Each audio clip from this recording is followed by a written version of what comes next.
మత్స్యకారుల అభివృద్ధి సంక్షేమానికి కూటమి ప్రభుత్వం కట్టుబడి ఉందని శ్రీకాకుళం ఎమ్మెల్యే గొండు శంకర్ అన్నారు. మండలంలోని బలరాంపురంలో మత్స్యకారుల సేవా పథకాన్ని ఎమ్మెల్యే మంగళవారం ప్రారంభించి గౌరవ ముఖ్యమంత్రి వర్యులు శ్రీ నారా చంద్రబాబు నాయుడు గారికి పాలాభిషేకం చేసిన అనంతరం మత్స్యకారులకు మత్స్యకార భరోసాను అందజేశారు. ఎన్నికల మేనిఫెస్టోలో ఇచ్చిన హామీ మేరకు వేట నిషేధ సమయంలో భృతి కింద 20,000 రూపాయలు మత్స్యకారులకు అందజేశామని తెలిపారు. వైసీపీ 5 ఏళ్ల అరాచక పాలనలో చంద్రన్న బీమాను సబ్సిడీలను రద్దు చేసి మత్స్యకారులకు ద్రోహం చేశారని మండిపడ్డారు.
అలాగే మోటరైజ్డ్ బోట్స్ ఇచ్చాం సబ్సిడీల్లో అంటే అది తెలుగుదేశం ప్రభుత్వానికి చెప్పక తప్పదు.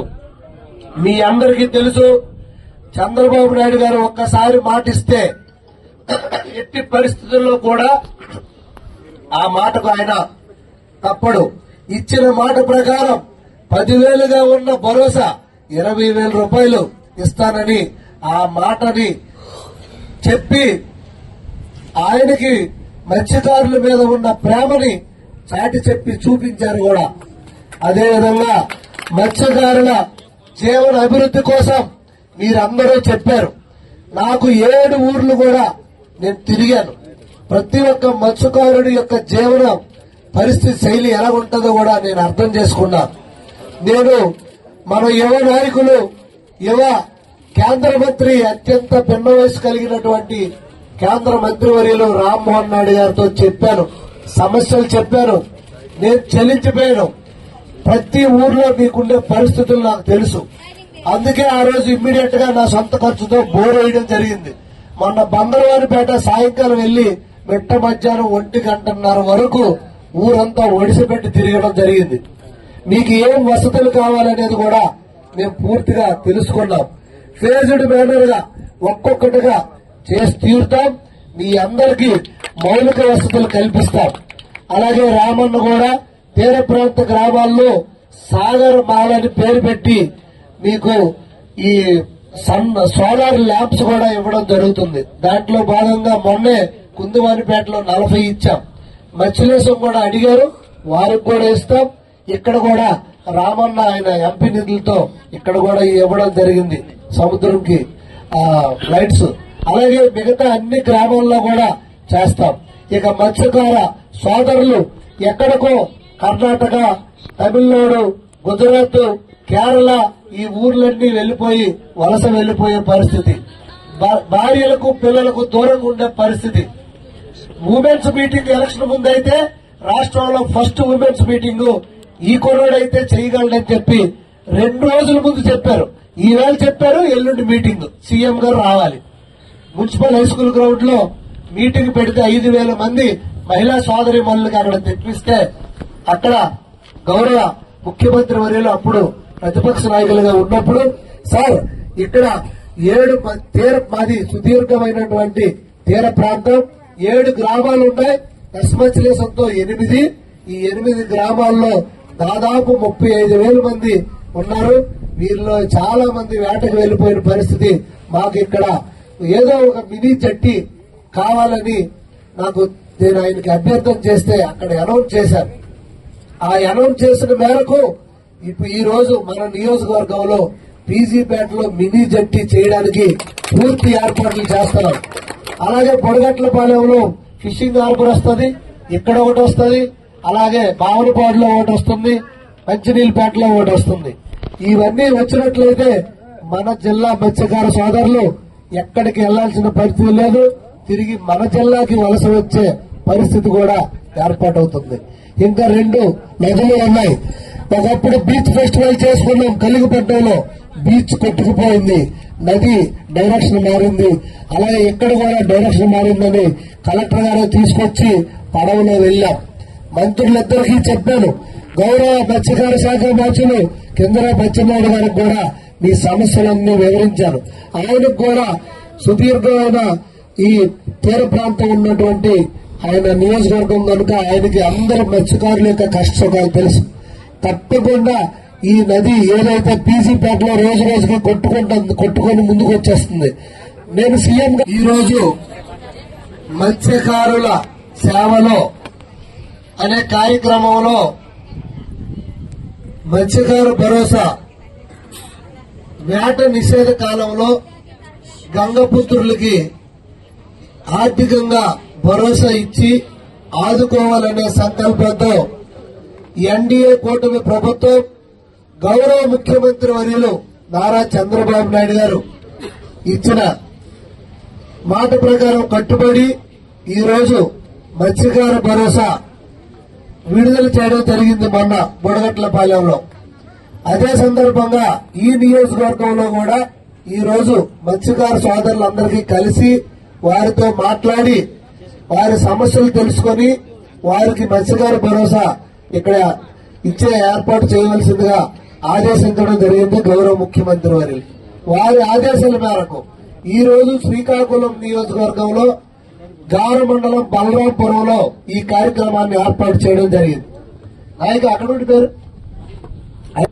ఈ కార్యక్రమానికి విచ్చేసినటువంటి పెద్దలు గార మండలం ఎక్స్ఎంపీపీ గుండ భాస్కర్ రావు గారట, బలరాంపురం ఈ గ్రామాల నుండి విచ్చేసినటువంటి మత్స్యకార సొసైటీ నాయకులకు, మత్స్యకార సంఘ పెద్దలకు, పిల్లలకు, అలాగే ఈ 7 గ్రామాల నుండి విచ్చేసినటువంటి సోదర సోదరీమణులకు, అలాగే ఎంతో ఓపికగా ఎంతో క్రమశిక్షణతో కూర్చున్నటువంటి ఈ బలరాంపురం మత్స్యకార సోదరీమణులందరికీ కూడా పేరు పేరున నా హృదయపూర్వక నమస్కారాలు, ధన్యవాదాలు తెలియజేసుకుంటున్నాను. ఇంకా మల్లేశ్ అన్న ఇంకా మత్స్యకారుల్ని గంగపుత్రులుగా పిలుస్తారు. ఎందుకంటే ఎంత పెద్ద అలలు వచ్చినా ఎంత కష్టాలు వచ్చినా ఆ కష్టాల కడల్లో మీరు తట్టుకునే సామర్థ్యం ఉందని అన్న నందమూరి తారక రామారావు గారు ఒకప్పుడు తుఫాను వచ్చినప్పుడు చలించి ఆయన సినిమా హీరోగా ఉన్నప్పుడు తీర ప్రాంత గ్రామాలు పర్యటించి నాకు ఈ రోజు నేను ఈ స్థాయికి వెళ్ళానంటే ఈ ప్రజలకు ఏదైనా చేయాలనే ఉద్దేశంతో ఆయన ఈ తెలుగుదేశం పార్టీని స్థాపించి బడుగు బలహీన వర్గాల కోసం కూడు గుడ్డ నీడ అనే నినాదంతో పక్కా గృహాలు గాని, అలాగే వారికి తినడానికి తిండి గాని, అలా కట్టుకోవడానికి బట్ట గాని ఇవ్వడం జరిగింది. అయితే ఆ తర్వాత అప్పటి నుండి కూడా మత్స్యకారులంటే ఇప్పుడే పెద్దలు చెప్పారు, ఒక గౌరవం వచ్చింది, గుర్తింపు వచ్చింది, రాజకీయంగా అందరూ కొద్దిగా తెలివితేటలు వచ్చాయి. అదే ఆ రోజు నుండి ఈ రోజు వరకు తెలుగుదేశం పార్టీకి మత్స్యకారులంటే ఒక ప్రత్యేకమైనటువంటి గౌరవం. దాంట్లో భాగంగానే గత 14-19లో మీకు వలలు గాని బోటులు గాని డీజిల్ ఇవ్వడం, మత్స్యకార భరోసా నిషేధ కాలంలో 4,000 రూపాయలు ఇవ్వడం మొదలుపెట్టింది ఆ ప్రభుత్వమే. అప్పుడు గత ప్రభుత్వంలో 10,000 ఇస్తానని చెప్పి మిగతా అన్ని సబ్సిడీల్ని మనం కట్ చేసిన పరిస్థితి మీకు అందరికీ తెలిసిందే. అయినప్పటికీ సుదీర్ఘ పాదయాత్ర చేసిన లోకేష్ అన్న గారు, అలాగే సుదీర్ఘమైనటువంటి అనుభవం ఉన్న ముఖ్యమంత్రి వర్యులు, రాజకీయ అనుభవం ఉన్న ముఖ్యమంత్రులు గౌరవనీయులు నారా చంద్రబాబు నాయుడు గారు, అలాగే వారాహి యాత్ర చేసినటువంటి ఉప ముఖ్యమంత్రి వర్యులు పవన్ కళ్యాణ్ గారు ఈ మత్స్యకారుల బాధలను చూసి వారికి ఈ భరోసా నిషేధ కాలంలో సరిపోదని చెప్పి 20,000 రూపాయలు ఇవ్వడం జరిగింది. అయితే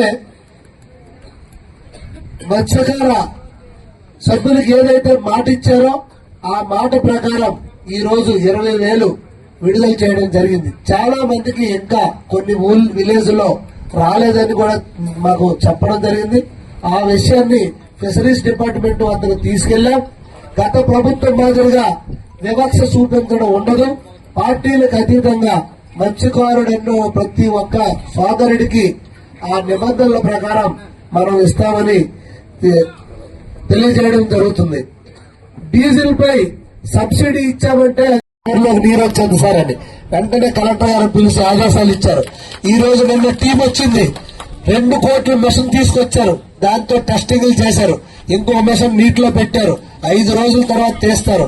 ఇవన్నీ అయిన తర్వాత యుద్ధ ప్రాతిపదికన అక్కడ గట్లు కట్టి అక్కడ ఆ మినీ జట్టికి సంబంధించినటువంటి ఎస్టిమేషన్లు వేసి తొందరగా అది ఎప్పుడో అయ్యే విధంగా కూడా చూస్తామని కూడా ఈ సందర్భంగా తెలియజేశారు. అలాగే కలిగిపట్నంలో ప్యాసింజర్ జట్టి ఒకటి వచ్చింది. ఆ రోజు 19 గౌరవ ముఖ్యమంత్రి వర్యులు దాన్ని శాంక్షన్ చేస్తే 10 కోట్లు వస్తే గత 5 సంవత్సరాలుగా ఆ 10 కోట్లను మురగబెట్టి మళ్లీ మేము వెనక్కి తీసుకెళ్లిపోతామని కేంద్ర ప్రభుత్వం చెప్తే మళ్లీ కాళ్ళు ఏళ్లు పట్టుకుని ఆపి మళ్లీ ముఖ్యమంత్రి గారి దృష్టికి తీసుకెళ్లి ఆ నిధులు మన షేరింగ్ ఇమ్మని చెప్పి కూడా అడగడం జరిగింది. అది కానీ వస్తే కలింగపట్నంలో ప్యాసింజర్ జట్టి అంటే ఒక క్రూజ్ వస్తుంది. ఇక్కడికి వచ్చే ప్రయాణికులందరూ ఈ ప్రాంతం చూసుకొని మళ్లీ అండమాను అలా చెన్నై ఇటు పారాదీప్ వెళ్లే అవకాశాలు ఉన్నాయి. ప్రయాణం కూడా మనం ఇలాగే చేసే అవకాశాలు కూడా ఉన్నాయి. దాంతో పాటు మినీ జట్టి మన ప్రాంతంలో వస్తే ఫిష్ ల్యాండింగ్ సెంటర్ వస్తే వలసకి ఎవ్వరు కూడా ఇంకా వేట కోసం వెళ్లాల్సిన పని ఉండదు. ఇక్కడే మనకి పెద్ద పెద్ద బోట్లు వస్తాయి. ఆ విరామాలలాగే ఇక్కడ కూడా మనం చేసుకునే అవకాశం ఉంటది. అలాగే ఇంకా మీకు ఊర్లో మురుగునీరు వసతి సరిగ్గా లేదు. అలాగే త్రాగునీరు వసతి కూడా సరిగా లేదు. అలాగే రోడ్లు కూడా సరిగ్గా లేదు. ఇవన్నీ చేసి తీరుతాం. దాంతో పాటుగా మీరు వేట నుండి వచ్చేటప్పుడు ఊర్లోకి వెళ్లడానికి ఇక్కడ షెల్టర్లు గాని ఆ వలలు బాగు చేసుకోవడానికి షెడ్లు గాని అలాగే ఫిష్ ల్యాండింగ్ సెంటర్స్ గాని చేపలు ఎలా ఎండ పెడతారు అనేది కూడా ముఖ్యమంత్రి గారు ఆ ఎండ పెట్టిన దగ్గరికి వెళ్లి మధ్యాహ్నం ఎండలో గంట సేపు ఉన్నారంటే ఆయనకి మీ మీద ఉన్నటువంటి మమకారం, ప్రేమ, అభిమానం అనేది మీరు అందరూ గుర్తు చేసుకోవాల్సిందిగా కోరుచున్నాను. అలాగే ఇప్పుడు ఫిష్ ప్లాట్ఫామ్స్ తో పాటుగా మీకు డైరెక్ట్ గా చేపలు దొరికినప్పుడు వెళ్లడానికి మీకు రోడ్డు లేని పరిస్థితి, 1-2 కిలోమీటర్లు నడిచి వెళ్లాల్సిన పరిస్థితి. అందుకు మీకు పక్కా సీసీ రోడ్లు వేస్తాం. దాంట్లో భాగంగా పీజీపేట ఆల్రెడీ 1.5 సీసీ రోడ్లు వేయడం జరిగింది. కుందువానిపేట శాంక్షన్ అయిపోయింది. ఎస్ఎంఎస్లేషన్ శాంక్షన్ అయిపోయింది. అలాగే ప్రతి ఒక్క విషయంలో మీ పైన ప్రత్యేకమైన శ్రద్ధ తీసుకొని నేను గాని కింజరాపు రామన్న గాని మాది పూర్తి బాధ్యత ఈ 7 గ్రామాలని అభివృద్ధి చేసే బాధ్యత మాది. ఆ గౌరవ మత్స్యశాఖ మత్స్యులు మన అచ్చెన్నాయుడు గారు ఉంటారు కనుక ఆయన సహాయ సహకారాలతో తప్పకుండా ఈ నియోజకవర్గం ఉన్న మత్స్యకార గ్రామాలన్నీ వారికి మౌలిక వసతులు కల్పించే విధంగా, వాళ్ళకి ఇంకా సబ్సిడీలతో లోన్లు మరిన్ని ఇప్పించే విధంగా, మీ యొక్క జీవన ప్రమాణాల్లో మెరుగుదల వచ్చే విధంగా పూర్తి బాధ్యత నేను తీసుకుంటా. ఆనాడు అన్న ఎన్టీ రామారావు గారు ఏ ఉద్దేశంతో మీకు పెట్టారో అదే మమకారం, అదే ప్రేమ, అదే అభిమానం ఈ తెలుగుదేశం పార్టీకి, ఈ ఎన్డీఏ ప్రభుత్వానికి ఉందని మీ అందరికీ తెలియజేసుకుంటూ, మీ అందరి కష్టాలలో నాకు పూర్తి అవగాహన వచ్చేసింది. మీ అందరి కోసం నేను సర్వశక్తులు బట్టి మీ గ్రామాల అభివృద్ధి కోసం నేను పూర్తిగా బాధ్యత తీసుకుంటాను. రామన్న, అచ్చన్న సహకారాలతో ఈ గ్రామాలన్నీ కూడా నేను డెవలప్ చేసే బాధ్యత కూడా నేను తీసుకుంటానని నేను తెలియజేసుకుంటూ, మీ అందరూ కూడా మీరు గొడవలు పడకుండా ఆ రింగ్ వలన అలాంటివన్నీ నిషేధ టైం కానీ ఎక్కడ ఏ ప్రాంతం యాజ్ పర్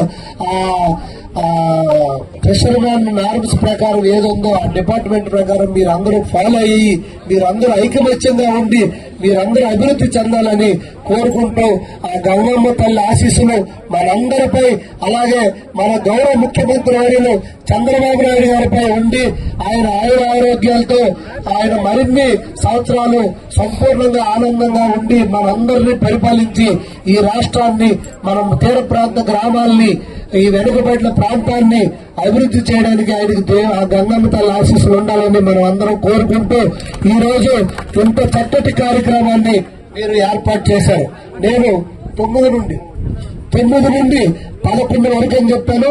11-10 నిమిషాలు మాత్రమే అయ్యింది. అయితే ఇంకా తల్లికి వందనం కార్యక్రమం ఉంది. అది రాబోయే జూన్లో